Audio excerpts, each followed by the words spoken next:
বিসমিল্লাহির রহমানির রহিম। আসসালামু আলাইকুম রহমতুল্লাহি ওয়া বারাকাতুহু। নাগমুট বাজার কেআই ফাজিল মাদ্রাসা, আমি হালিমা সুলতানা আলিম প্রথম বর্ষে ছাত্রদের স্বাগতম। তথ্য যোগাযোগ প্রযুক্তি বিষয়ে আলোচনা করছি। গত ক্লাসে আমরা আলোচনা করছিলাম বিশ্বগ্রামের ধারণা। তো আজকে আমরা বিশ্বগ্রামের লক্ষ্য ও উদ্দেশ্য নিয়ে কথা বলবো, বিশ্বগ্রামের সুবিধা অসুবিধা সম্পর্কে জানব। আচ্ছা, বিশ্বগ্রাম বা গ্লোবাল ভিলেজ হচ্ছে এমন একটি সামাজিক এবং সাংস্কৃতিক ব্যবস্থা যার আনুষঙ্গিক সকল কিছুই ইন্টারনেট তথা যোগাযোগ প্রযুক্তির মাধ্যমে বিদ্যমান। বিশ্বগ্রামের লক্ষ্য ও উদ্দেশ্য কি? বিশ্বগ্রামটা যে আমরা তৈরি করলাম, তার লক্ষ্যটা কি আর উদ্দেশ্যটা কি? বিশ্বগ্রামের লক্ষ্য উদ্দেশ্য সম্পর্কে আমরা এখন আলোচনা করব। 1. বিশ্বের জনগণের মধ্যে বিজ্ঞানভিত্তিক নেতৃত্ব গড়ে তোলা। 2. বিশ্বের জনগণের মধ্যে শিল্প সংস্কৃতির আদান প্রদান করা। 3. বিভিন্ন জটিল সমস্যা যেমন স্বাস্থ্যগত, পরিবেশগত, অস্তিত্বজনিত ইত্যাদি সম্পর্কে বিশ্ব জনমত গড়ে তোলা। 4. বিশ্ব সম্প্রদায়কে একটি প্ল্যাটফর্মে নিয়ে আসা। 5. বিভিন্ন সেক্টরে কর্মরতদের মধ্যে পারস্পরিক যোগাযোগ স্থাপন করা। 6. বিভিন্ন সুবিধাভোগী শ্রেণীর মধ্যে যোগাযোগ স্থাপন করা।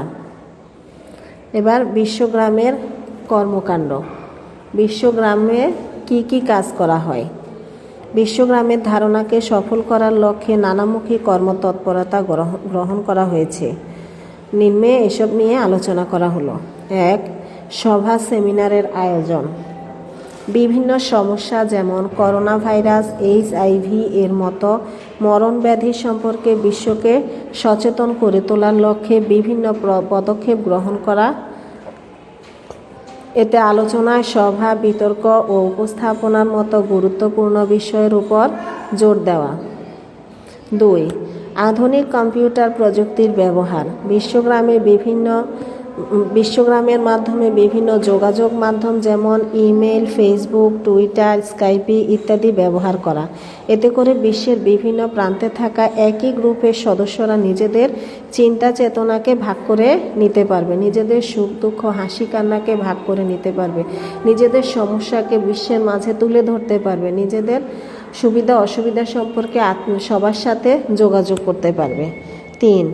জীবন্ত উপকরণের ব্যবহার। বিশ্বগ্রামে অনেক সময় জীবন্ত বিভিন্ন উপকরণ তুলে ধরা হয়, যেমন সঙ্গীতের মাধ্যমে, নৃত্যের মাধ্যমে, নাটক উপস্থাপনের মাধ্যমে সামাজিক সচেতনতা সৃষ্টি করা হয়। এর ফলে মানবাধিকার, লিঙ্গ বৈষম্য বা নারী সচেতনতা, অন্যান্য মৌলিক সমস্যাগুলো তুলে ধরার সুযোগ সৃষ্টি করা হয়। 4. বিভিন্ন চিত্র ও ডকুমেন্টারি উপস্থাপন। বিশ্বগ্রামে তথ্য প্রযুক্তির মাধ্যমে বিভিন্ন ভিডিও ও ডকুমেন্টারি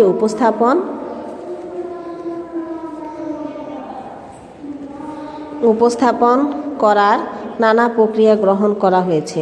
এতে করে বিশ্বের বিভিন্ন অঞ্চলের সামাজিক, রাজনৈতিক, অর্থনৈতিক প্রেক্ষাপট তুলে ধরার পথ প্রশস্ত হয়েছে। 5. যুব সম্প্রদায়ের ব্যাপক অংশগ্রহণ। বিশ্বগ্রামের ধারণার সাথে ব্যাপক হারে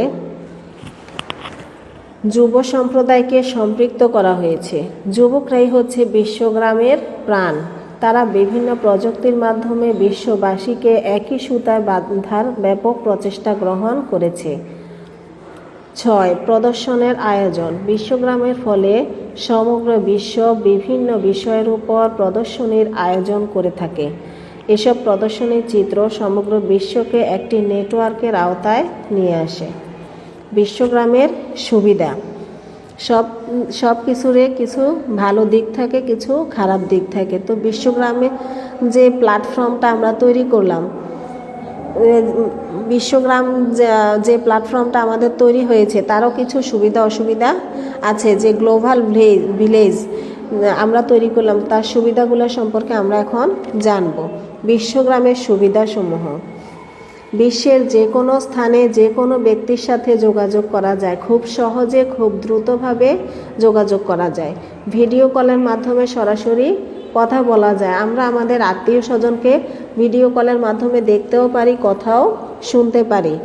আর্থিক লেনদেন করা যায়। 4, বিদেশি শিক্ষা প্রতিষ্ঠানের উচ্চ শিক্ষার জন্য বিভিন্ন তথ্য জানা যায়। যে কোনো দেশের শিল্প, সংস্কৃতি ও ইতিহাস সম্পর্কে জানা যায়। ভৌগোলিক সীমানা ও অর্থনৈতিক বিষয়ে জ্ঞান লাভ করা যায়। ব্যবসা বাণিজ্যের প্রসার ঘটানো যায়। বিশ্বের নামকরা বিশ্ববিদ্যালয়, লাইব্রেরির বই অনলাইনের মাধ্যমে সংগ্রহ করা যায়। বিনোদন ও খেলাধুলা সম্পর্কিত তথ্য জানা যায়। ইন্টারনেট ব্যবহার করে বিভিন্ন দেশের সাথে রাষ্ট্রীয় সম্পর্ক বজায় রাখা যায়। পৃথিবীর নামকরা চিকিৎসকের চিকিৎসা সেবা ঘরে বসেই নেওয়া যায়। ইন্টারনেটের মাধ্যমে ঘরে বসে আউটসোর্সিং করে বৈদেশিক মুদ্রা অর্জন করা যায়। বিশ্বগ্রাম প্রতিষ্ঠার ফলে এক দেশের খবর অন্য দেশে ঘরে বসেই দেখা যায়। ব্যবস্থাপনার খরচও অনেক কম হয়। তাহলে এগুলো হচ্ছে বিশ্বগ্রামের সুবিধা। ঠিক তার যেরকম সুবিধা আছে কিছু অসুবিধাও আছে। অসুবিধাগুলো হচ্ছে বেশি প্রযুক্তি ব্যবহারের ফলে মানুষ যান্ত্রিক নির্ভরশীল হয়ে পড়ে এবং শারীরিক সমস্যায় ভোগে। ইন্টারনেটে হ্যাকিং তথা সাইবার ক্রাইমের কারণে তথ্যের গোপনীয়তা নষ্ট হয়। মিথ্যা ও বিভ্রান্তি তথ্য প্রকাশ করে রাষ্ট্রের মধ্যে নৈরাজ্য সৃষ্টি করে। সন্ত্রাসী সংগঠন ইন্টারনেট ব্যবহার করে গোপন যোগাযোগ করে রাষ্ট্রীয় ক্ষতি সাধন করে। এক দেশের সংস্কৃতি অনেক সময় অন্য দেশের জন্য ক্ষতিকর হয়।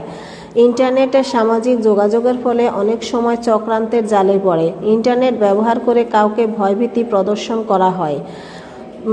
ইন্টারনেট বেশি ব্যবহারের ফলে আসক্তি জন্মায়। ব্যাংকিং বা আর্থিক লেনদেনের তথ্য চুরি করে গ্রাহকগণের ক্ষতি করা যায়। প্রযুক্তির ব্যাপক ব্যবহারের ফলে বেকারত্ব বৃদ্ধি পায়।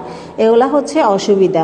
তাহলে আমরা বিশ্বগ্রামের সুবিধা অসুবিধা সম্পর্কে জানলাম। এবার আমি বাসায় তোমাদেরকে কিছু কাজ দিতে চাইতেছি, তোমরা কাজগুলো অবশ্যই বাসায় করবা। আচ্ছা, তাহলে তোমরা তোমাদের কাগজে 2টা প্রশ্ন লিখে নাও। বিশ্বগ্রাম কি? বিশ্বগ্রামের উদ্দেশ্যগুলো বর্ণনা করো। 2, কিভাবে বিশ্বকে নেটওয়ার্কের আওতায় আনা যায়? 3, বিশ্বগ্রামের প্রভাবে পৃথিবী কিভাবে ছোট হয়ে আসছে? এই 3টা প্রশ্ন তোমাদেরকে আমি বাড়ির কাজ হিসেবে দিলাম। তোমরা এই 3টা প্রশ্ন বাড়িতে দেখবা। আজ এই পর্যন্তই। আল্লাহ হাফেজ।